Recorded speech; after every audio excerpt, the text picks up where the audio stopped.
All right, welcome back to another day here of 100 Days of Cloud. I'm Blake Green. I'm a cloud architect, and in this workshops, we're going through, or in this Cloud and Coffee, we're going through different AWS workshops, and trying to learn something along the way. And yesterday we kicked it off with this new workshop called the Amplify Social App Workshop, and we got down to the point of making an MVP, a minimum viable product, and tried to use Amplify to mock the API, so like for local testing, and ran into some sort of issue. So we're picking it up again today to see if we can figure it out and continue with the workshop. And got my cup of coffee here, so ready to go. All right, so I'm using the remote containers extension with Visual Studio Code. And I thought that might have been like the issue of the networking issue for how I was accessing the containers IP address. But anyways, let's see if we can get into the Amplify SNS.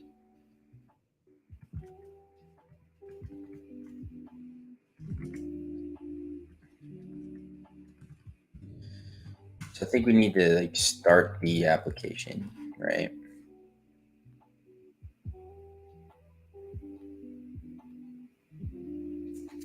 Oh yeah, another thing we did was we added authentication to the application yesterday. Once we added auth with the okay, so let's see here. So if we can go to this IP address and it works, that would be interesting.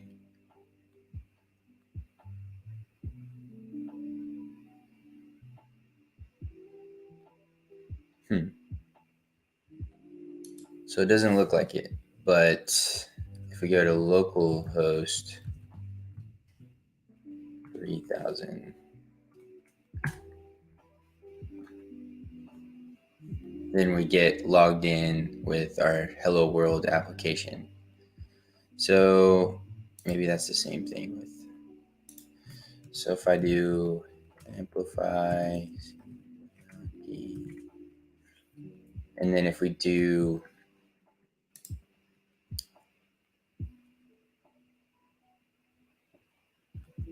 Amplify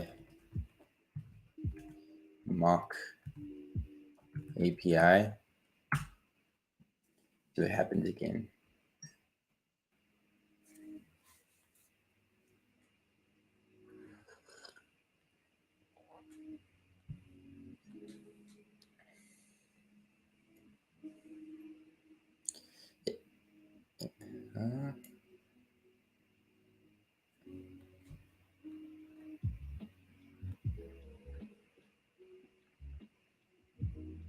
So it says the AppSync mock endpoint is running at, same IP address as our React app, but let's see. So if we do localhost again, oops.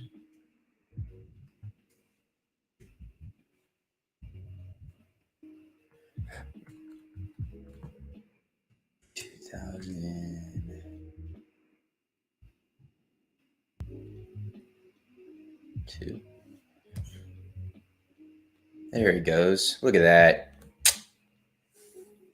Maybe I was just maybe it was just Monday yesterday. I don't know. Well, that's cool. So now we get the the graph IQL. Nice. Okay, so we are back on track here.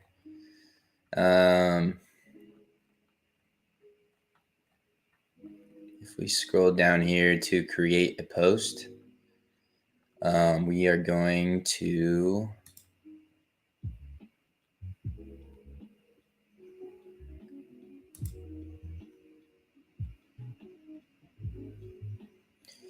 in the lower left corner, click add new query, choose mutation, then click the plus button. Okay.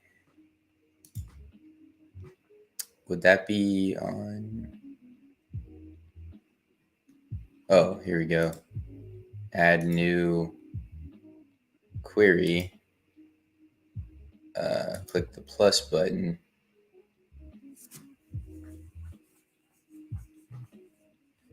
Choose mutation.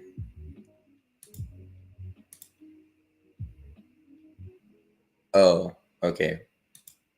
We need to add not a query, but a mutation.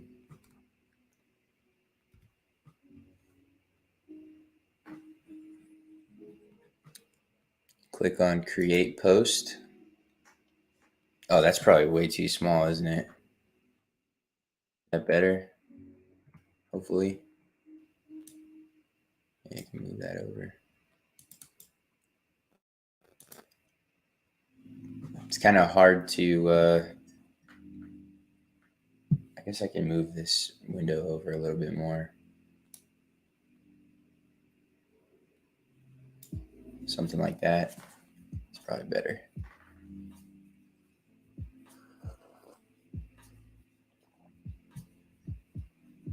All right.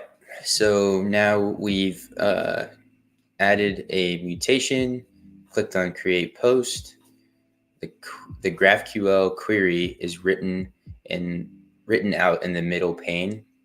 At this time, Amplify GraphQL Explorer does not fully support the AWS timestamp type. If you enter a field of type AWS timestamp in the left pane, the output as string enclosed in double quotes in the middle of the pane.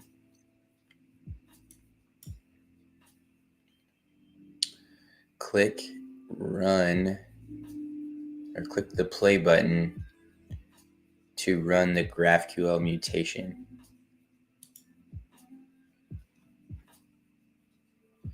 The results are displayed on the right pane. Make sure that the ID or owner is automatically given, though not passed to the input. In order to validate list posts later, let's add a few posts with the different timestamps appropriately. So here's the result of us running that mutation.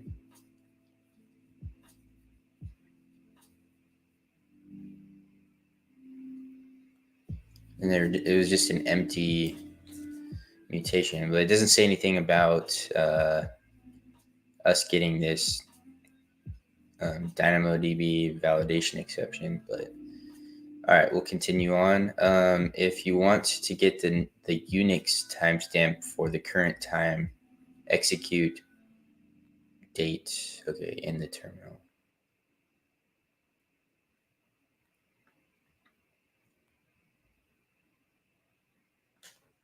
Oh, that's really hard to see.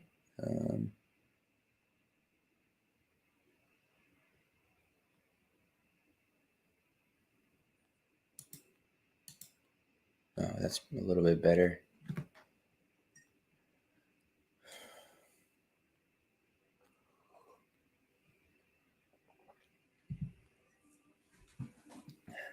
Okay, so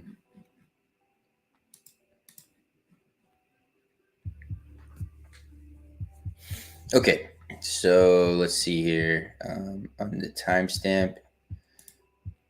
So let's see. It sounds like we can open up a new.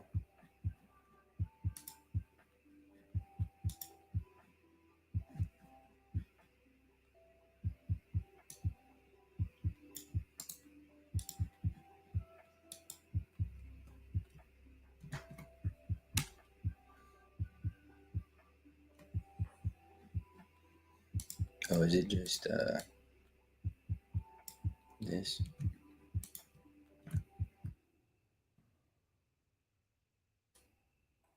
So apparently this is the current Unix timestamp, and then we could use that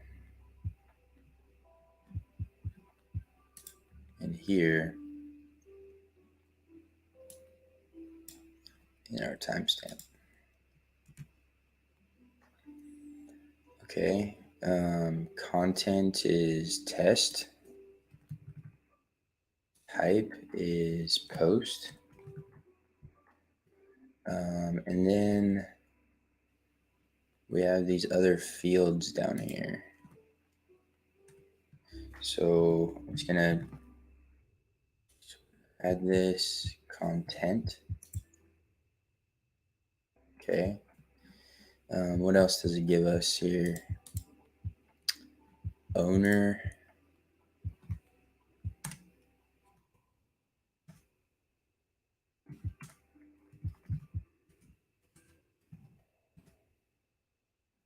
I guess we could have just clicked these over here in the Explorer, but no big deal. Okay, so then I think if we run this again, it'll actually create the post of this data in our GraphQL schema. So we write that. There we go. Nice. Okay, so then now we can list. So open it up, choose query, and click add.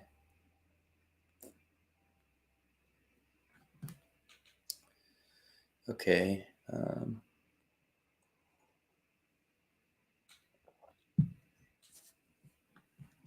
Click the play button to execute the query.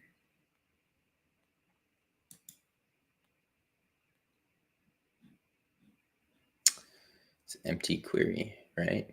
So the results displayed on, make sure you.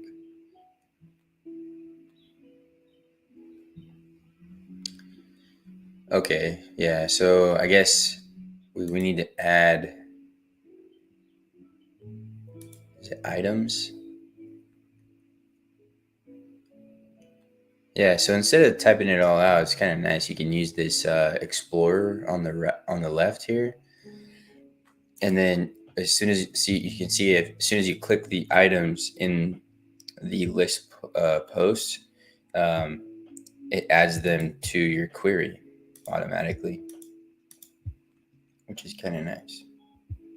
So now if I rerun that, I should see that test post that we created in the mutation, right?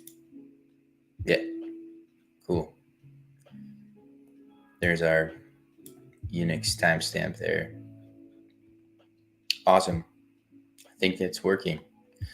So next, um, we can stop the Amplify mocking by executing Control C in the terminal. It looks like they created multiple tests. Maybe I should do that as well. Yeah.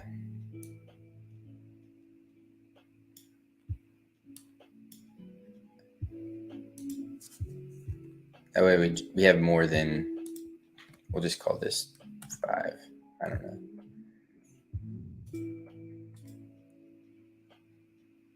And then we'll say test 3.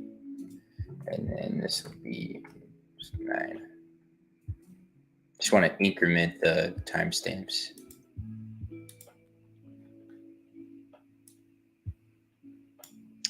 Cool. So then now if we run the query again, we have 3 entries here. So test, test 2, test 3, and they're all a little bit different. So cool.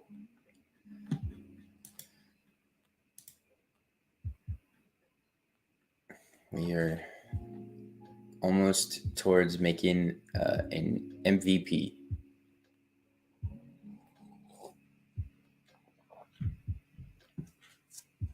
Cool. All right. So the next step here is post feature back into. In this section, you can add 2 queries to the GraphQL API so that you can efficiently throw queries from the client application, partition key, and sort key in Amazon DynamoDB.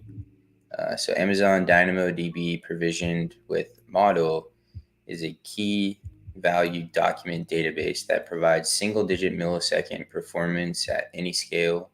To achieve this speed, you need to consider about access patterns. It is best to use at most 2 attributes, AppSync fields, for DynamoDB queries. These 2 attributes are called partition key and sort key. DynamoDB can use a single partition key as the primary key, the unique identifier in the table, or a combination of a partition key and a sort key as the primary key.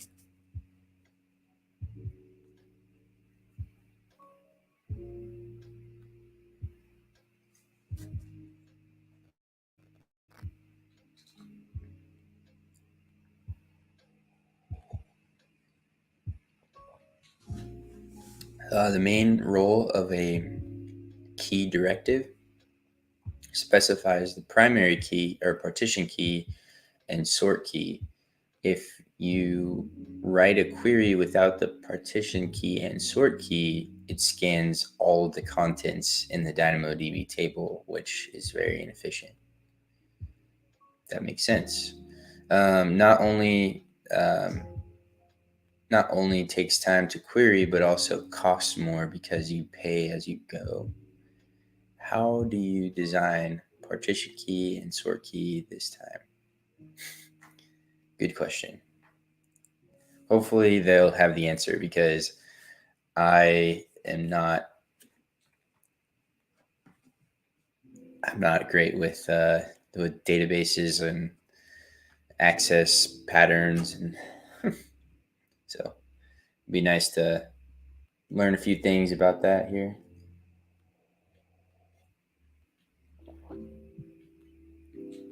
All right, so think of the query you need.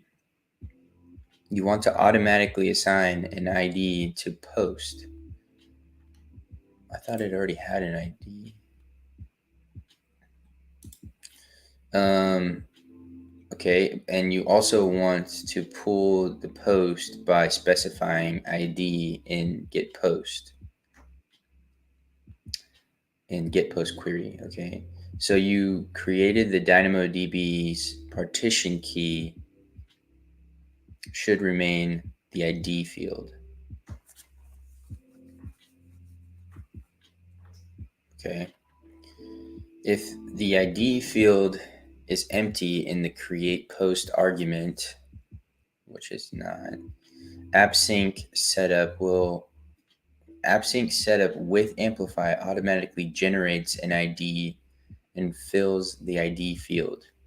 In Boyaki, ID, that name still kills me, but ID is not a required field in order to use the auto generation function of this ID.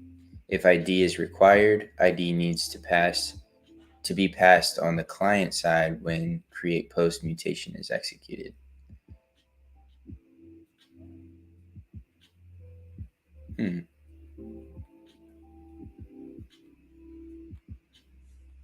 Okay. I'm just looking at our create post mutation though. Where did the ID and owner come from? Is that part of the auto generation? Okay, so anyways, however, while you want the list of posts to be chronological order, you can only fetch it in random order in list post, as we confirmed earlier. Yeah, that's true. In such case, you can create a Dynamodb index by using the @key directive and create a query with a specific field as an argument. Sounds like what we want to do. Okay. So indexes set up in DynamoDB when using the @key are called global secondary index, or GSI. The detailed description of GSI is omitted. Roughly speaking, GSI is a functionality of DynamoDB to create another table with different partition key and sort key to avoid scanning and to quickly execute specific queries. I might read about this later. I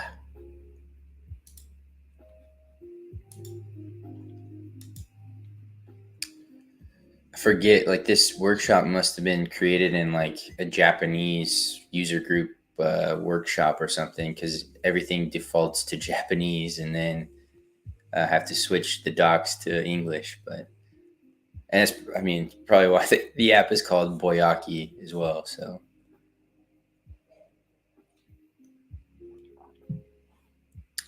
anyways, this might be good reading because it sounds interesting in the fact that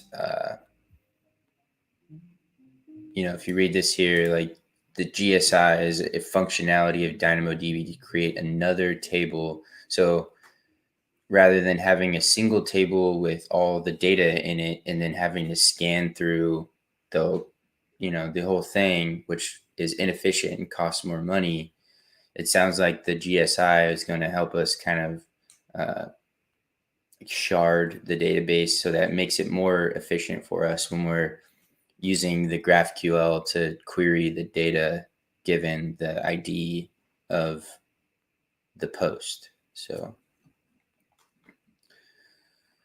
we'll see how it goes. All right, so now let's consider what format the client application wants to fetch data. List all tweets in chronological order. List tweets by specific user. Set up the @key. So let's write the @key to achieve this. Update the GraphQL schema. Okay. Let me pull up Visual Studio Code here. I think there's like a, oops. Let's see. This is my first time using the remote container extension, but I think you can like install extensions just within like this container workspace, which I know that there's this GraphQL extension which gives us better highlighting and maybe some better functionality for when we're editing this GraphQL schema, because right now it's just pretty bland. We'll see how it goes.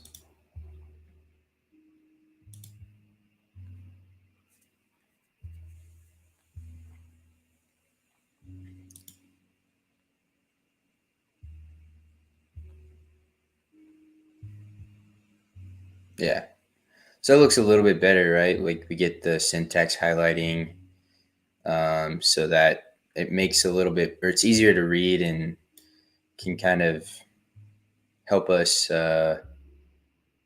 understand really what's going on here. Because this looks like a jumble here, but so we already have this type string here.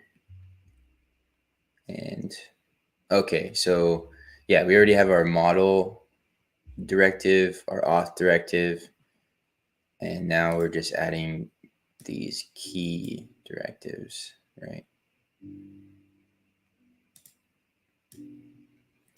So let's just add this here.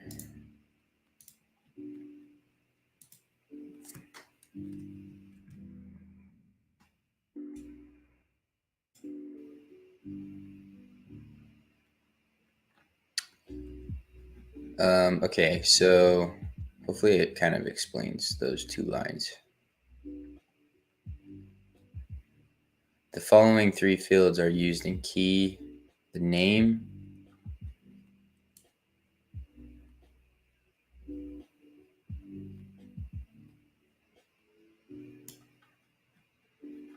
a name of the Dynamodb index, fields, query field.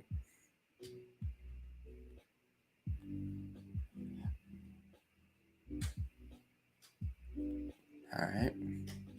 So what kind of query does the addition of the key directive allow? And that's what we see here at the end. So list posts sorted by timestamp. All posts can be fetched by setting the partition key to the type field that post is always contained. By setting timestamp to sort key, posts are sorted with timestamp in ascending and descending direction. It's pretty cool if you think about it. It's like, we're basically manipulating the data so that when it goes into the DynamoDB table, we're making it more efficient for us to find it later.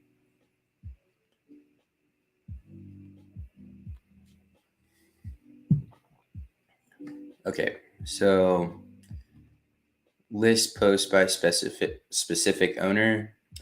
You can list a certain owner post by specifying owner in the partition key.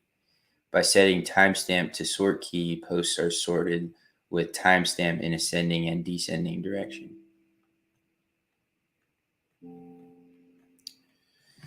All right, so checking behavior with the Amplify mock. Let's take a look at the Amplify GraphQL Explorer again and see how the key directive works.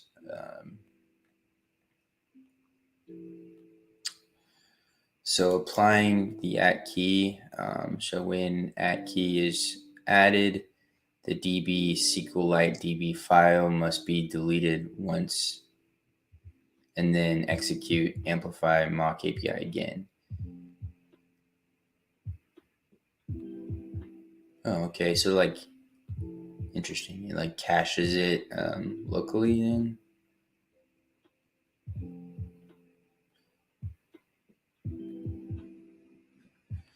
Let's look through our directory here. So amplify mock data. Oh yeah, there it is. Fake US fake 1 DB. Okay, so we can just delete that then, I guess.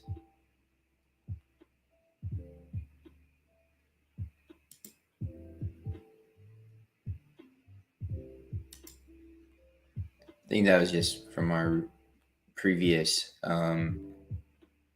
Amplify mock testing. So okay, so let's cd into Amplify Boyaki.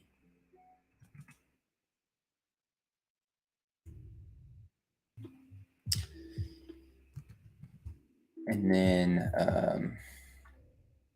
here. Okay, so then if we run Amplify, you know what? I think we need to npm start.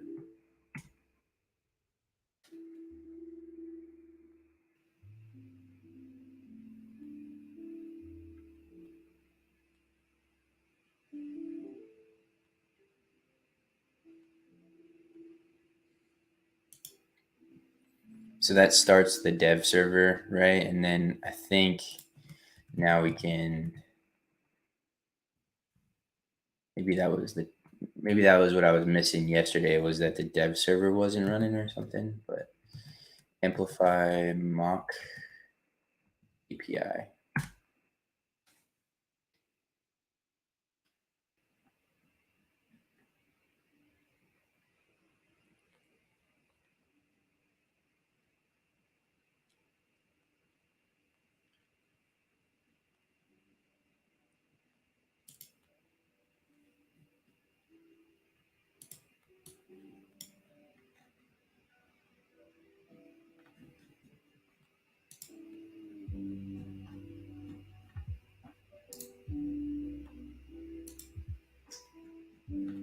see if I can just refresh it here. Okay, so now let's see here. So we refreshed the GraphQL Explorer web page. I think we got like a clean setup here now. You can create multiple posts with different timestamps for two different users. So first, create multiple posts with different timestamps for the current user. Click Update Auth at the top of the screen, edit username to username 2, and then click Generate Token. To display a list of posts, create a few different posts with referring to the previous steps.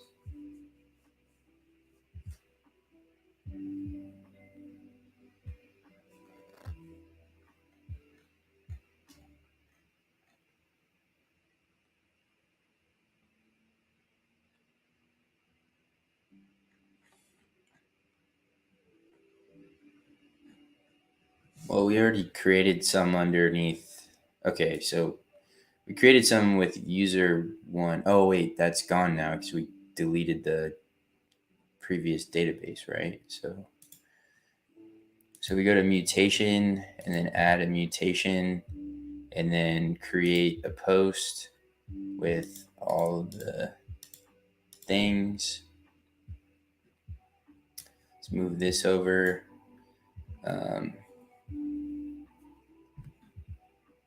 So we'll create some with type is post. I don't maybe make sure that hopefully y'all can see that. But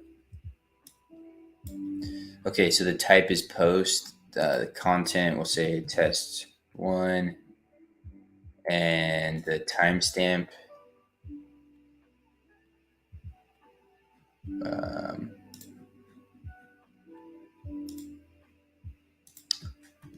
What did we run? Date.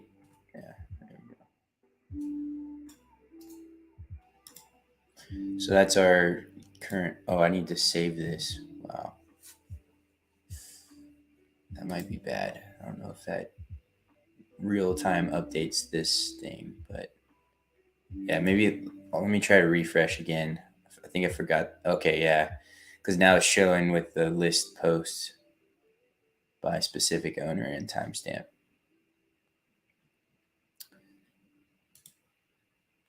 Okay, so we'll add a mutation, create post, content ID owner, blah blah blah. The type is post.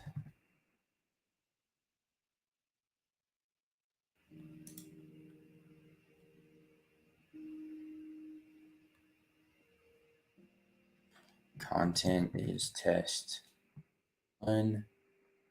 Timestamp is that.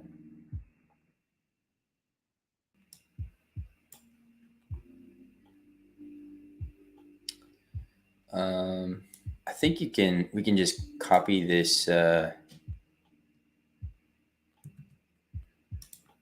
can just copy this thing here and then create a new post this way.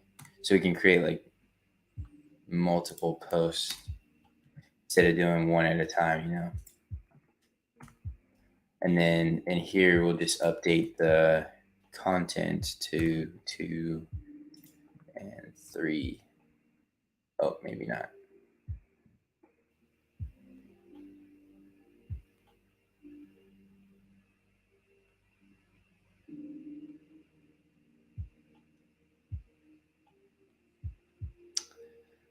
I guess not.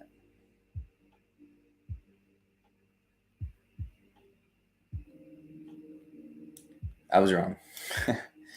Okay, so we'll just do one here. Post the data to create a post.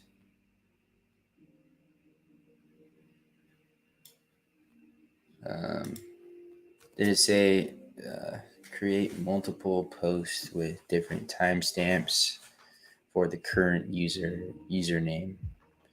is user. Okay, so we'll just add a couple more here.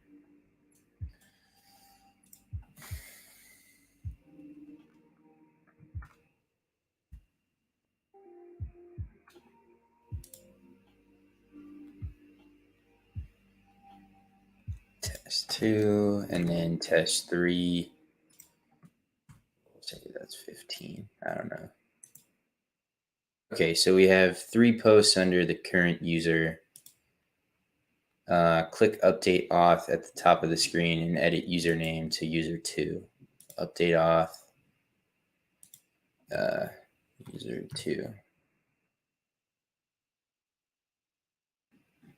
Does it say anything else, or click generate token? Okay. To display a list of posts, create a few posts with referring to the previous steps.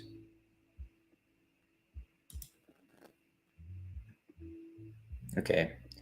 So I guess we'll just make some additional posts with this new user. So we did 3, so we'll just do 4. We'll say this is 800. I don't know.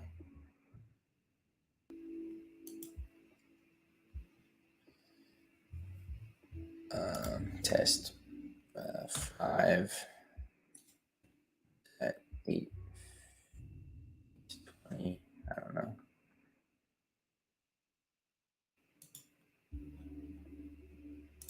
And then test 6. 850. Okay, so now user 1 has 3 posts and user 2 has 3 posts. And then we can check new queries generated by the @key directive. So confirm that the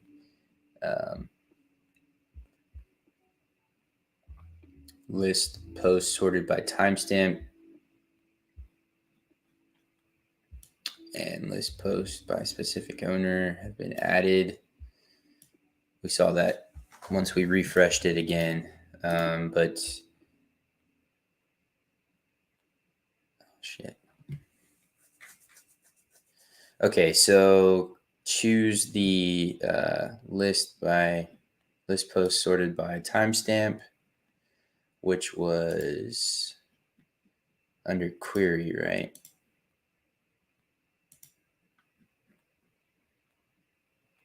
Yep. Okay, list by timestamp.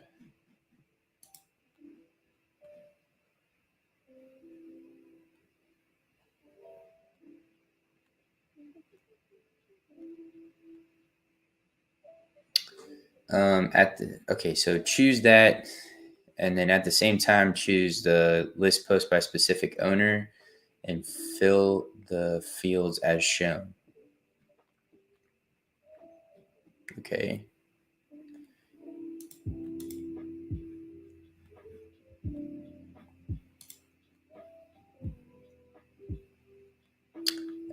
Click to execute. Okay. Make sure that all owners posts are listed in the order of the timestamp. Blah, blah, blah. Okay, so let's see what fields that they're selecting in each of the queries. Okay, so owner in the list specific owner.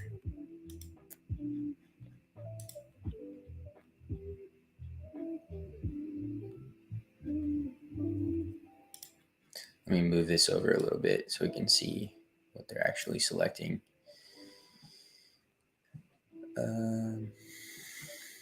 So apparently we can just add user 2 to this query, sort direction by ascending, and that's it. Okay. And then sort list post sorted by timestamp. We want the sort direction to be descending and the type to be post. but it's throwing errors at us now. Why?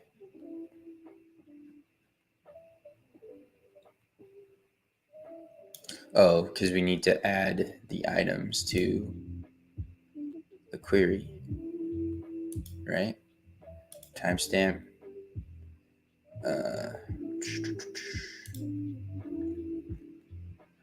Owner timestamp.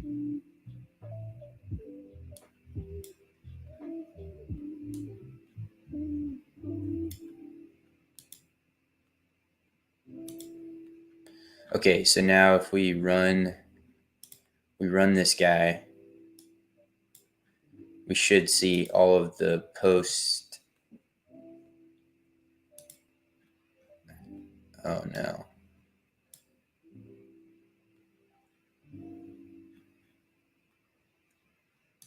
Darn it. Something went wrong.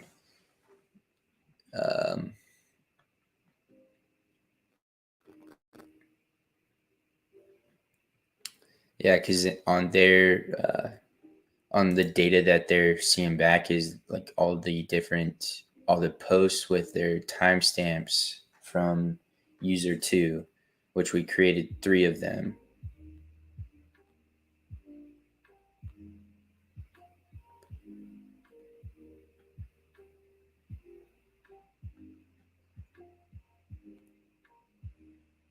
Unless, like, I don't think this is the case, but unless like we have to list specific owners first.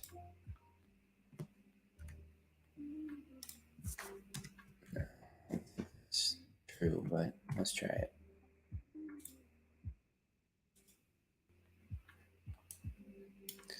Validation exception.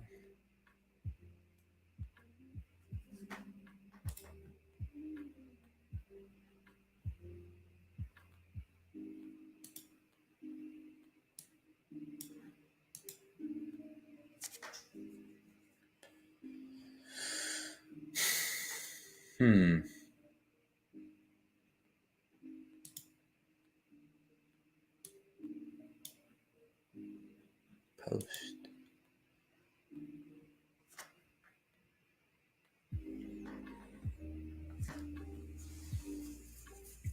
Well, darn it.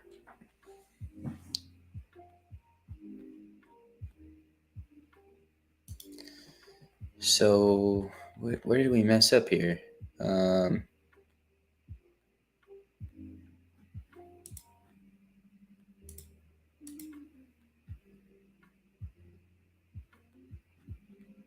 Wonder if we just do like a general list, without the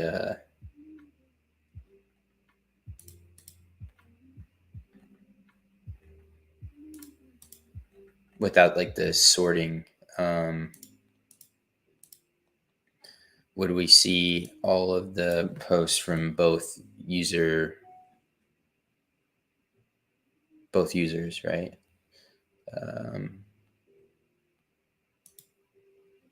No, we don't want that.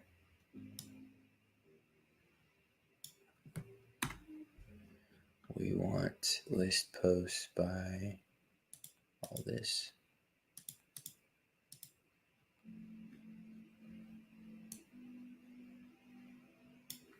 Keeps trying to add the. All right, what happens if we do this?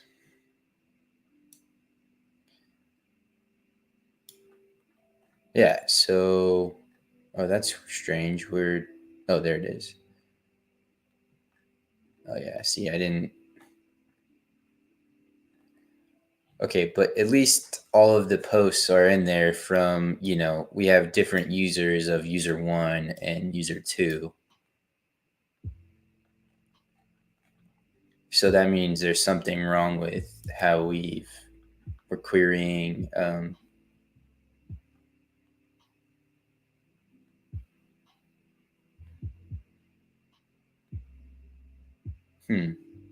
I wonder, like, since I added the mutation, well, no, that wouldn't make sense because this list post query is able to see all of the all of the created posts. I'm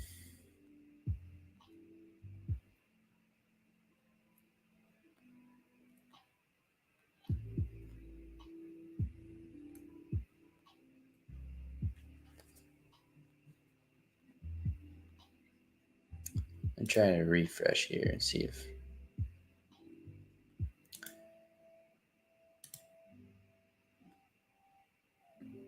So we just need to add the owner timestamp,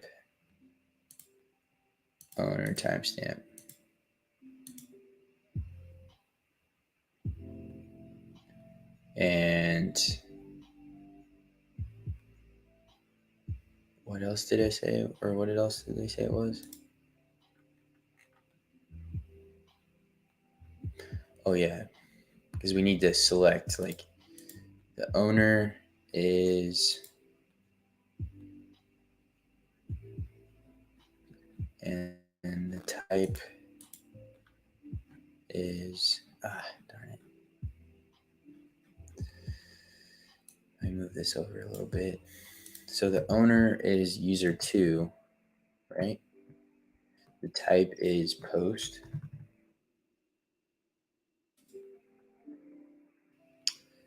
And then the list by specific owner needs to be ascending. So this would be ascending. The timestamps would be descending. Okay, run. Damn it. Still getting a Dynamodb validation exception.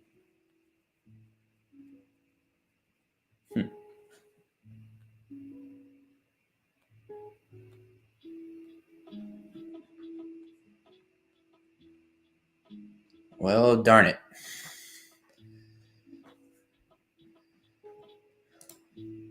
We just can't get through this MVP, huh? Wow.